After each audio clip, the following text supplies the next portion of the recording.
the photo was not clear. Just in case, deactivate all edict shards and protection arrays, and all maids to disarm themselves. Victor quickly said. That woman might be able to see something. He quickly said. You heard him. Enter extreme mode 5. Tell the other. Margaret commanded as she sat up.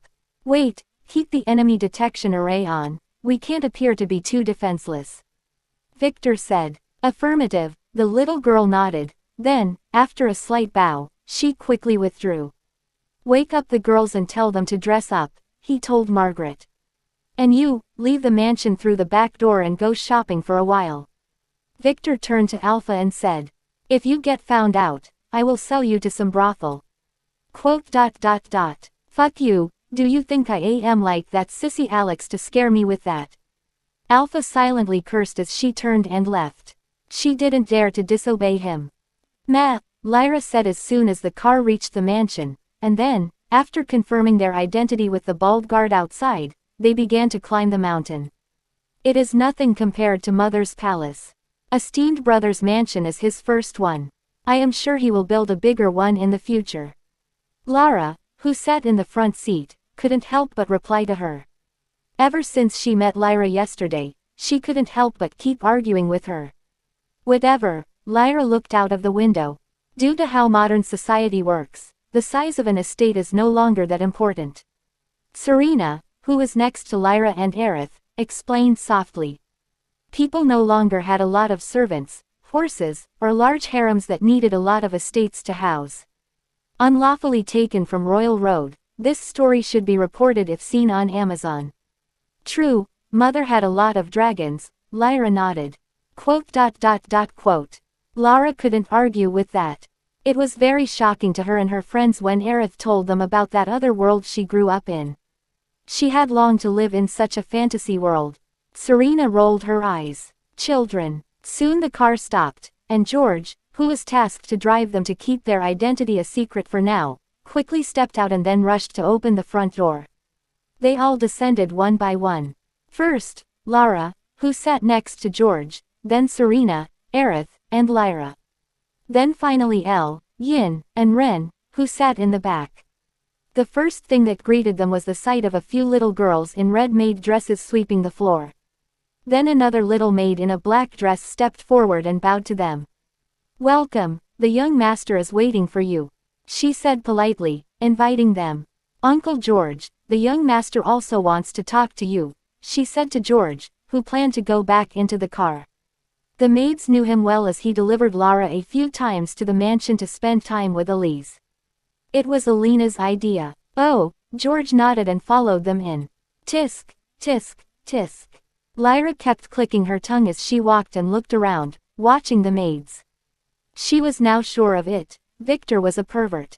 Aerith, who walked behind her, just adjusted her fashionable hat to cover her horn and said nothing, but she was also cursing at Victor. If not for Theodore informing her that he was also back at his mansion, she would have still been under the illusion that he was with his master. Getting worried over nothing. Damn it. The bastard must have hurried here to sleep with his wives. Knowing that Lara was coming here this morning after she overheard her asking her father for permission, she asked to tag along. Her great-grandmother, Serena, who seemed to appear out of thin air and learn of this, suddenly declared that she also wanted to meet Victor and tagged along. Lyra caught them as they were leaving and just jumped into the car. Soon, they entered the living room, where Victor stood next to 4 pretty women in pretty dresses. One of them seemed to be a little younger, but you can't tell a girl's age by her looks. Esteemed brother. Lara, who was the first to enter, said she bowed politely, followed by her little girl's entourage. Lara, I missed you. Victor immediately stepped forward and hugged his little sister hard, making her push him away with a blush. Brother, not in front of others, she complained. The girl seemed to be going into her rebellious age. I know, he shuddered as he let go. Aerith, you are here, Victor exclaimed as he turned to face his horny wife. Her horn was hidden, but she was horny nonetheless. HMPH. She looked away. I see that little Lyra is here too. Little, your mother is the one. Serena interrupted the foul-mouthed little girl. You must be Victor. And you are? Victor frowned as he didn't know her. Young Master Victor, this is Lady Serena from the Heavenly Sect. She is Lady Rosette's grandmother, and your esteemed sister Lady Alice's master. George, who had stayed in the back previously, wondering why the little girls were not holding their usual batons, took a step forward and introduced himself. Oh, great-grandma-in-law, he said with a large smile as he immediately stepped forward to hug Serena. She sidestepped him. No need for that, she said as she inspected him from head to toe, fixing her eyes on his status screen. On his fake subclass, to be exact. Demon Hunter, I am just here to get to know you and ask you a few questions about your master. She said. Ads by PubFuture. PubFuture ads. Why don't we do that after grabbing something to eat? I am in a hurry as I have prior arrangements, so while we leave the girls to get to know each other, let's find a place to talk. She interrupted as she gave all the girls a quick glance. Her eyes hovered around Arya and Mira for an extra second, but that's it. Sure, Victor nodded. Margaret, why don't you show Aerith around? I will see you at the dining table, he said before gesturing for Serena to follow him. He naturally led her to his study. So, what do you want to know? Victor asked as soon as he shut the door, then turned to watch her stand by his desk and casually open up a random folder without shame. She threw it away with disgust after taking one look and comprehending what she just saw. This thing, my wife runs a factory, he said, looking at the experimental data report that fell to the ground. Interested in trying the prototype? He asked. The document was a design for a new XXL toy belonging to Margaret, who was the one using this study for the last few weeks. Quote. Serena finally realized why Lyra hated Victor. No need. Too old for that stuff She glared at him. If you don't want to lose it, you'd better watch that filthy tongue of your lad, she warned without smiling. I always keep watch over it or else I might not know where it went. Bang. The armchair next to Victor split in two and fell apart. Serena didn't even move. Well, she did, but other than Victor, wouldn't have seen her draw that from her storage ring, swing it, then put it back. Quote. Already planning to kill your great-grandson-in-law? He asked. You think I don't dare to? She asked, raising one eyebrow. It had been a while since she had last been challenged. You can surely dare, but you can't afford to. You think I would be scared of your stupid family? No, but you would surely be scared of my master.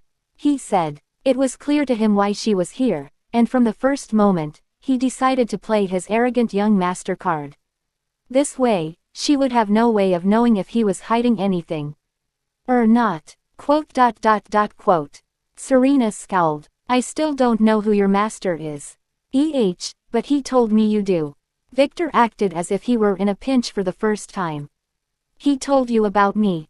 Serena Divineros, second-degree Baroness from the Heavenly Empire. No idea what that is, but you seem like some real big shot that I shouldn't anger. She squinted her eyes. Then you should have been more respectful toward me. I am. You hadn't seen my disrespectful side yet. He smiled. This time, with a hidden threat behind it. He did say that you will come to see me. Didn't expect it to happen too soon as I didn't know you were related to Aerith. That bastard master of mine definitely knew, he complained. She raised one eyebrow. It seemed Aerith really got this guy's real character. He acted like a fool on the outside, but was a hidden tiger. Well, she could now see how this guy was her favorite disciple's brother. You never said, who is your master? I couldn't recognize him from the description Aerith provided. To tell the truth, I have no idea either, Victor chuckled dryly.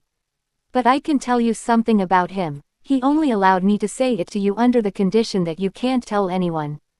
She nodded. Is this place monitored? She asked as she activated her lie detection skill. Not at all. He lied. That skill is passive, so it didn't affect him. He just had to press no to the prompt that the system threw at him. Then speak, she said as she inspected Victor's movements. He said that he is not from this timeline, a time traveler, and that he was here to stop the demons from taking over this world. He said. Now that he knew about Lily's Zero timeline, it would be perfectly logical to make his mysterious master also a time traveler. To tell the truth, I didn't believe him at first, but he doesn't need to lie, he said as he sat on the couch. Did he have proof? She frowned as she sat on the desk and crossed her hands.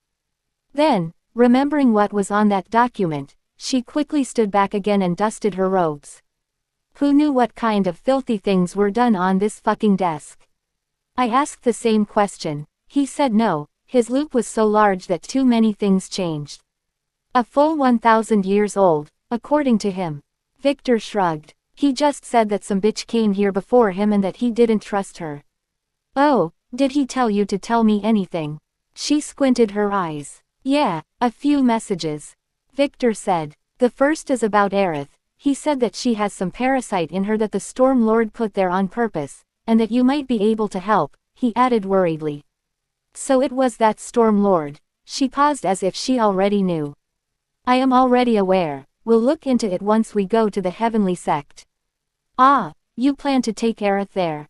He exclaimed. If Serena were able to cure Aerith, he wouldn't mind her going there, as he was not 100% sure he could do it yet. In fact, his backup plan that he told Amira about was to take Aerith to the Heavenly Sect himself, where he would be able to use the glass sarcophagus to heal her.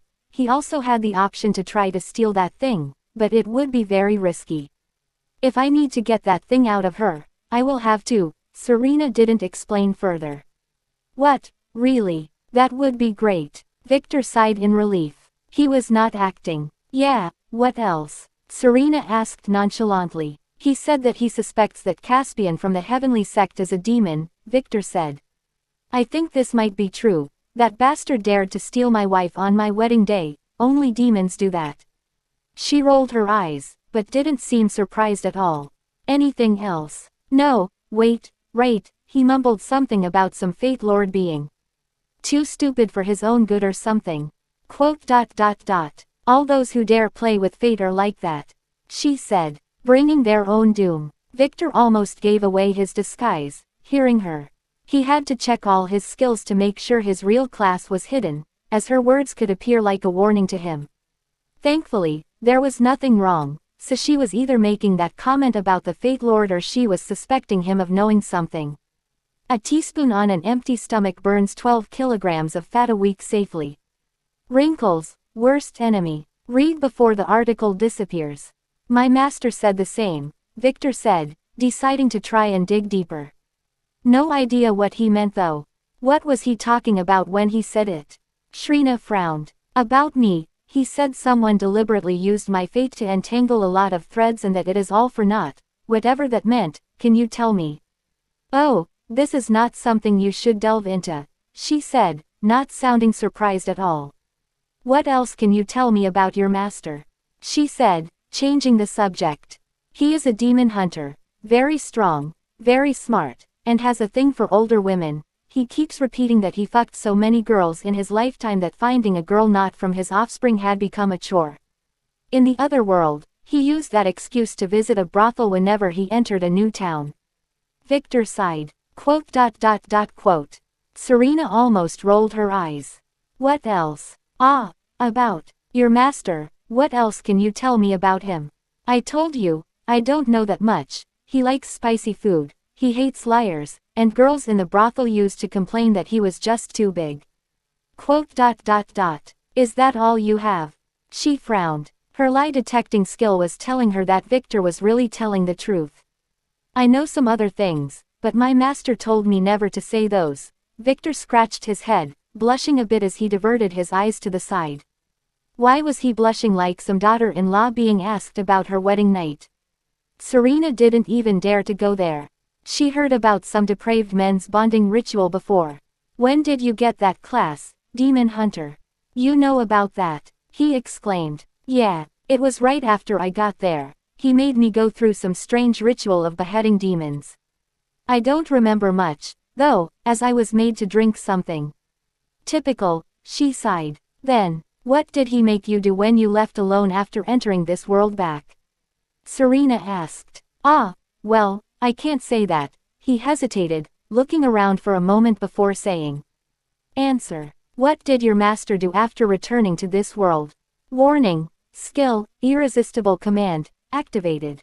Insufficient authority. Allow. Less than yes greater than less than no greater than. Victor hesitated. Pressing yes would make him answer, but choosing no might cause her active skill to return a failure message. Wait, he didn't need to press anything. Just ignoring the screen would work for now. As soon as he made that choice, a black faith thread began to appear around his neck. Death. What? It took him a moment to realize it after noticing how Serena's eyes kept looking up and down. He knew that she was watching her mana indicator.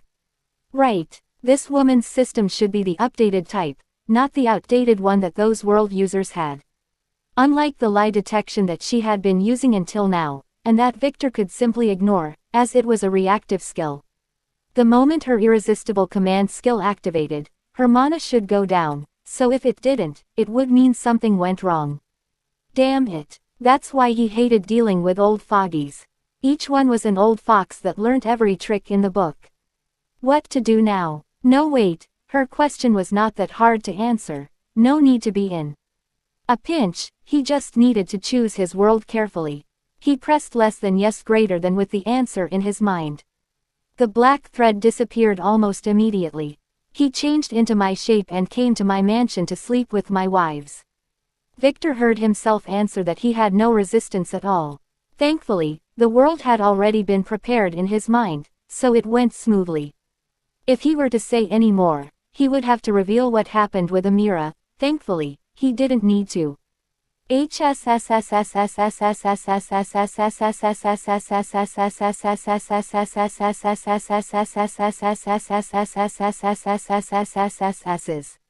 Serena gasped. She couldn't help it. Did he? Quote. Victor was glaring at her angrily. He was fuming as if he had just realized that she used some skill on him. She sighed, deciding that she already knew everything she needed to know about Victory. I will keep your secret, she said. Forget about my question and you answer, she commanded. Again. Warning. Skill, irresistible command, activated. Insufficient authority. Allow. Less than yes greater than less than no greater than. Damn it, that was why his strategy of staying in the shadows was the optimal one. He would not need to deal with troublesome people. Reminding himself that he was about to forget something and that he should check it in the recording later, he pressed less than yes greater than. Almost immediately, he completely forgot what they had just discussed. Just remembering everything else from her skill activation to the death thread. That would be all. Make sure to say goodbye to Aerith. The two of you might not get to meet for some time, she lied. She planned to never let Aerith meet this depraved guy ever again. Ah, okay, he said as he nervously watched her walk toward the door, then quickly leave. This was scary. Victor, who was planning to review the recording to see what he forgot, paused for a moment, then decided to follow her out. Acting as if he didn't notice when Serena returned to walk right behind him while using an artifact to hide herself. Bitch. He was the only one who should be allowed to do that.